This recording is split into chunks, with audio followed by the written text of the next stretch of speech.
What's up, guys? Brian Lapine here, back with you for another episode of Fix Your Form, and we are at Fitness Fusion. Today we are squatting. Oh, the squat, such a great exercise. If you were to ask anybody what the best lower body exercise is, what do you think they'd say? It's the squat. Every time, that's what they'll tell you.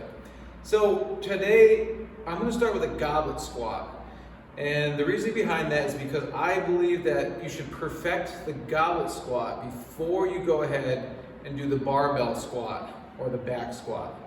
All right, this is going to be a little bit easier, especially on the shoulders, but a little bit easier to get into the form of a squat, to check your range of motion, make sure it all looks good, make sure it all feels good.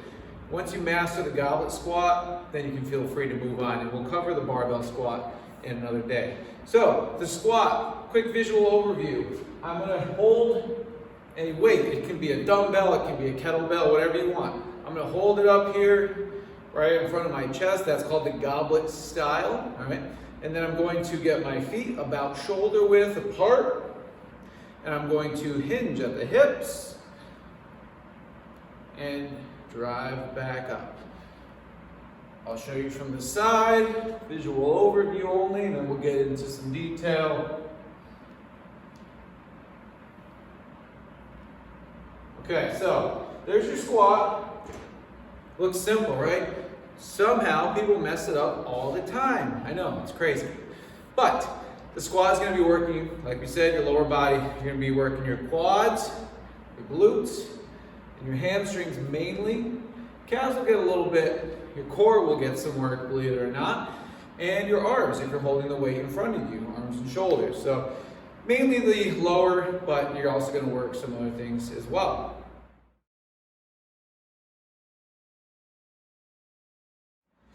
The absolute biggest mistake that people make on their squat, and I want you guys to remember this one, if nothing else, remember this. The absolute biggest mistake is that people think their squat has to look like somebody else's. So they might see somebody on YouTube doing a squat, and then they'll try to make it look exactly the same, or they'll try to follow somebody on YouTube. Not me. They'll try to follow somebody on YouTube and think it's supposed to look exactly the same. Well, guess what? Is your body exactly the same as that person's body? The answer is no.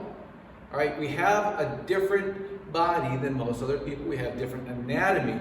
Our hips are often different.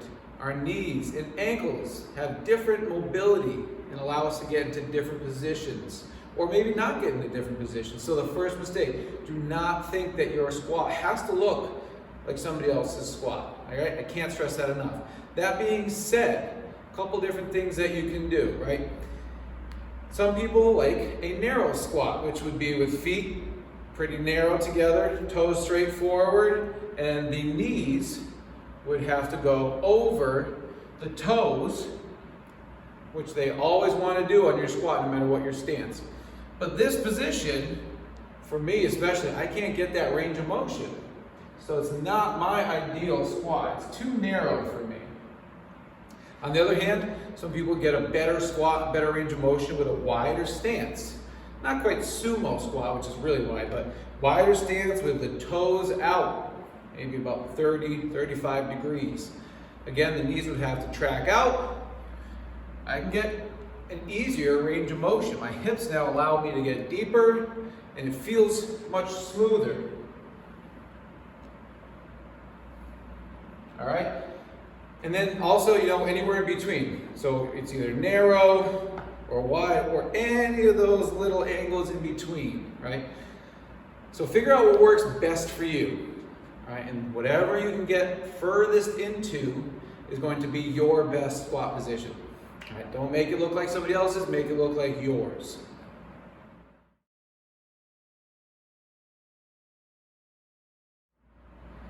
Okay, big mistake number 2. You are going to see people initiate their squat straight down. Okay, so if I don't lean back with my hips, I'm going to go straight down, hinging at the knees first, and watch what this does to my feet. If I go all through my knees first, my heels come up. off the floor. If you ever see a squat where the heels come up off the floor, it's wrong, it's wrong, it's wrong. Don't do it. So my biggest cue here is hinge with your hips first. Hinge back, and then sit, almost like you're trying to sit into a chair. Okay, you should be able to keep your foot flat on the floor. The weight should be evenly distributed through your shoe.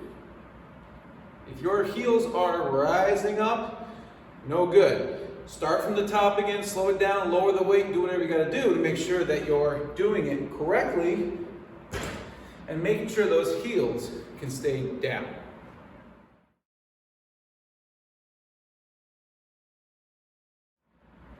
All right, mistake number 3 is going to be a rounded back due to not keeping your core engaged and not keeping your chest up. So, this is what it's going to look like if someone gets through their squat and they don't keep their core tight. I'm going to get down into it, but my chest caves forward, my back is rounded. So what I need to focus on is tight core, proud chest the whole way. Chest up, nice tight core, and you should be able to visualize your chest staying straight forward to whatever you got in front of you, whether it's a wall, whatever it is. Keep your chest right up to it. And that's your perfect position, keeping your core tight and your back flat.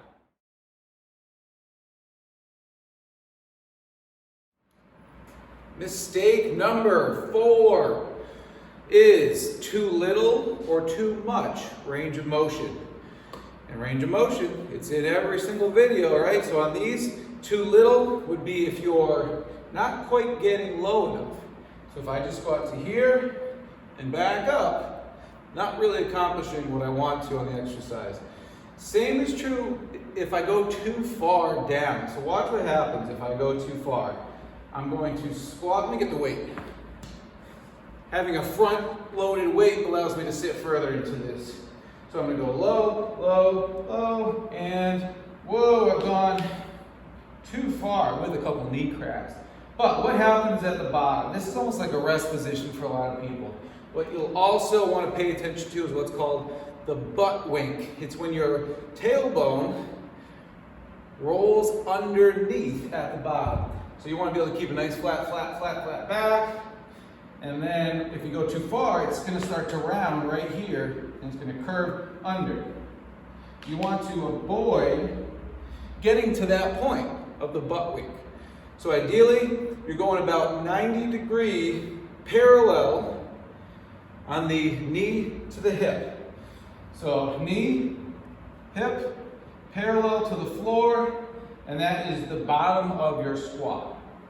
If you can get lower while maintaining a neutral spine without the butt wink, great. Most people can't. That's fine. If you can, though, you can go further into the range of motion. Just make sure you keep that back flat and get the proper range of motion without going too far.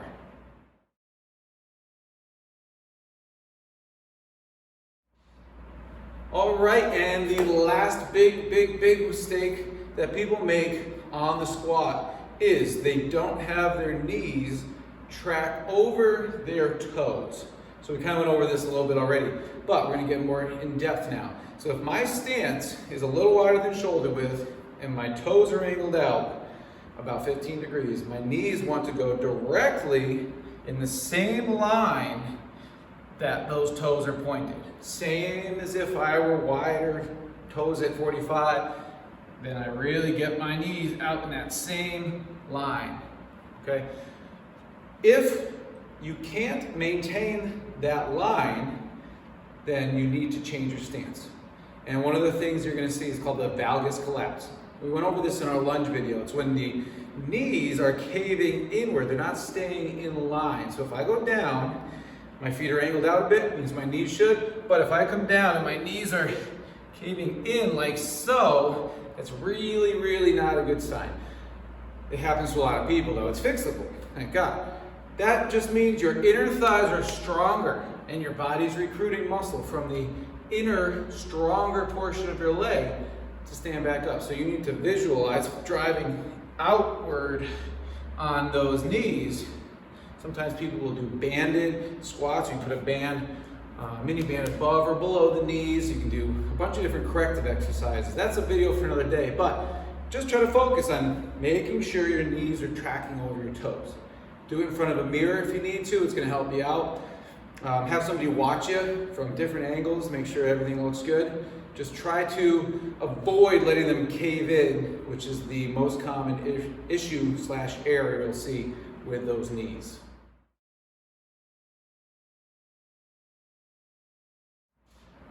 All right, so let's wrap this thing up here. Modifications. This is the easiest squat. So this would be your starting point. This is the modification, right? So instead of a barbell squat, I would start with a goblet squat, holding it up. And if you can't do a squat without pain, it means you shouldn't be doing squats at this time until that pain goes away. Say you got pain in your knees when you squat. Don't do it. You don't want to hurt yourself more, right? So wait till that pain is gone. Go see a doctor if you have to. But modifications would be to hit the low body with another move altogether. So either bridges on the floor, which look like this. You're just gonna drive up through those heels, squeeze your butt. You can put a weight on top. That's gonna hit the legs pretty well. You can also do some RDLs. Check my last video if you haven't yet. So stiff leg deadlift hits the legs pretty well. Squats are certainly gonna be better for the front side, your quads. However, if it hurts, it's still not worth it, okay? So cues that actually work. If I were to run through the full range of motion. So goblet style, up top, get your feet set, get your toes pointed wherever works best for you. Remember, it's different for everybody else.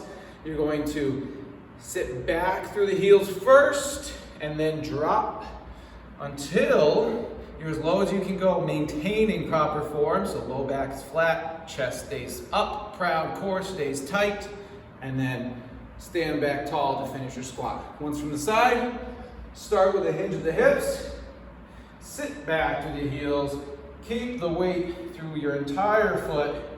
Try to get that parallel line from the knee to the hip, chest up, core tight, and back to tall. All right, so that wraps up the goblet squat. Another day we'll cover a barbell squat where you have the bar on your back. But if you guys have more questions on this, please comment below and let me know. If you'd like to see any exercises that you're struggling with, let me know. I'm happy to work on those with you. And if you wouldn't mind, do me a favor, like this video. Make sure you tap that little blue thumbs up. It really helps out the channel. And subscribe if you want more tutorials. Thanks for tuning in, and see you next time on Fix Your Form.